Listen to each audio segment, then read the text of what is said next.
The Grantville Action Group is starting now, and we are going to run it the same way we did last meeting because it went so well, and so that means we're going to limit comments or questions to no more than a minute. Run all comments and questions through the chair, that means me, and then we'll proceed from there. And we have our agenda. Marty is here early, so we're going to go ahead and let her go first and talk to us for a little bit. Sure, absolutely. Okay. So here's our new City Council representative for District 7. And first of all, I want to thank all of you here who helped, who volunteered, who helped us raise money, who gave moral support, badgered us, challenged us to be that much stronger and be that much more, I guess, determined. Because it was a long, hard race, we all know that. But I genuinely believe this new council is going to make a huge difference in the direction of the city. I know we've campaigned on the concept of open government, of opening the doors of City Hall, making government more responsible, more responsive to the needs of people. And walking into City Hall, I recognize that we're not the only ones who think that way. We're not, but everybody doesn't. So we recognize it's going to be a challenge to change the culture of the bureaucracy and remind them that they're in business to serve the public, to serve the taxpayers, and to do it honestly, to do it in an above-board way, and to make sure that we're thinking long-term about the long-term needs of our community and how we can think outside the box to solve problems. These are not going to be easy times. They won't be. There are going to be a lot of cuts ahead. I was very pleased to see that the council, the current council, voted to keep those libraries and rec centers open. Those are moves of desperation. I think by politicians who are saying we really don't want to find solutions, we just want to dump it in your lap and force you to start coming up with solutions. And it's like a well-played game of chess almost. And, well, we'll take your public services away from you. What do you think of that? Well, the public doesn't like it, and the public spoke up. And we're going to find some solutions. Everybody won't be happy, but I think we'll take the city in the right direction. With regard to libraries, by the way, the independent budget analyst of the city, Andrea Tevlin, came back with some suggestions of her own. And she said if we cut back the hours at all of the libraries in the system by 7.5 hours a week, we can achieve that 10% savings that the mayor's office was looking for. And she's got some other ideas too. And she was the person who was brought in to be an independent voice. And she's got lots of great experience at municipal budgets, how to make it work, and she is dedicated to transparency.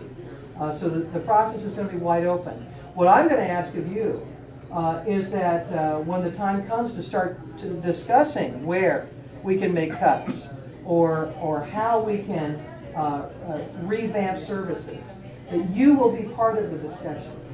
We're going to be in the community a lot.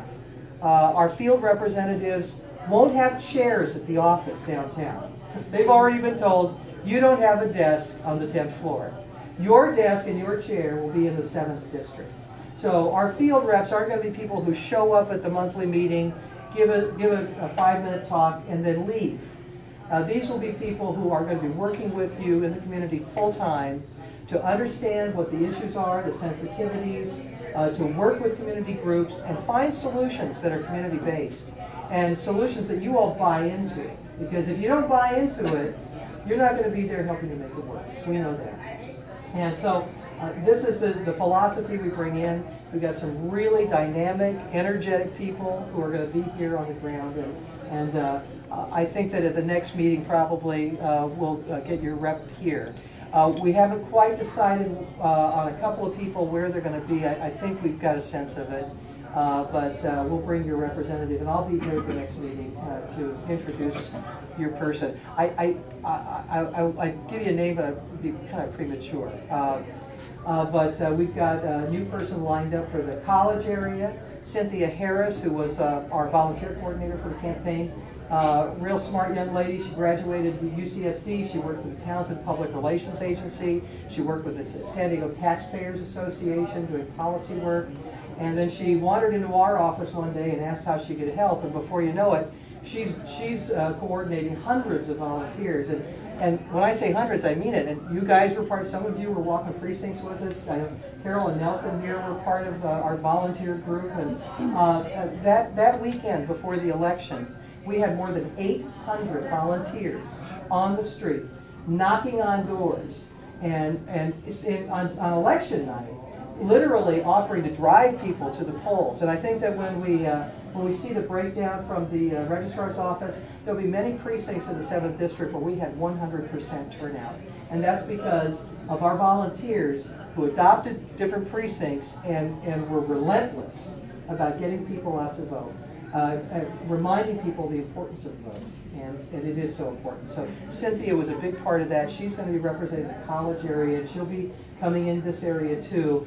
And she knows, again, her chair is going to be in some place in the precincts, in the district. In fact, we're looking to the libraries to set up shop, and we'll probably do some rotating wherever they've got room for us, up here at the Benjamin Library or over by San Diego State or wherever we can find some space. And then I'm going to be keeping hours as well. So you'll be seeing Cynthia, you'll be seeing the other person who's going to be here on this side of 8. We've got some great people from other offices who'll be in the Rolando, in Center City, Mid-City, and City Heights areas, and through College Grove, all working together to try to understand what's happening in communities, to work with the communities to find solutions, and then to start exporting some of those solutions to other parts of the city or the neighborhoods, so we can find more global approaches to resolving problems citywide. So it's going to be a very different kind of operation. You'll be seeing us a lot, okay? And if you don't see us enough, you can call. So, but we're really excited about it. We've got a great crew. I actually attended my first meeting this morning, and I should not have read that book, Wicked. I just finished it last night because boy, when I came in, I'm sure that the mayor's staff, when they left, I was like, Wicked Witch of the West. Because, again, we can't accept the culture. Can I tell you about this little? It was an item that actually got pulled from next week's agenda because they really weren't ready. It was one of these consultant contracts that we've heard so much about. The mayor's office can hire a consultant as long as it costs under $250,000.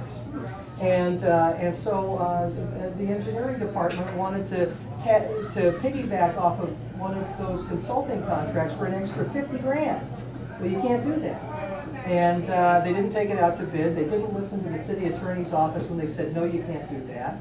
And so I spoke up today. And they took it off the docket because you're not going to do that on this council's watch. There will be no more of these abuses. Not for 50,000, not for 50 million. Because we need accountability. And everybody has to play by the rules. And yeah, I got a feel for it today. But I recognize it's going to be a big job. And another issue I know near and dear to your hearts is Grantville. And the votes have come in on the Grantville redevelopment. The players are all lining up. And I had a briefing yesterday. The mayor's office and Jim McDaffer organized a briefing for me. And it was 80% of the property owners and developers or so who are going to be part of this whole big project were in the mayor's conference room giving their presentations. And some were less than sensitive to the needs of the community. And they all recognize that whatever happens, the community comes first. And I didn't have to say a word, they knew. And so it's going to be a long process. I'm going to tell you that right now. But there will there will be no sticks in the air and no ground broken on these projects unless they really do fit with this community. And I'm really going to continue to be your advocate on that. But we said during the campaign, standing up for this community, I mean, and I'm going to live it. It won't be pretty, I'm sure, but whatever new development happens, we're going to make sure that it works for you and that your rights are protected.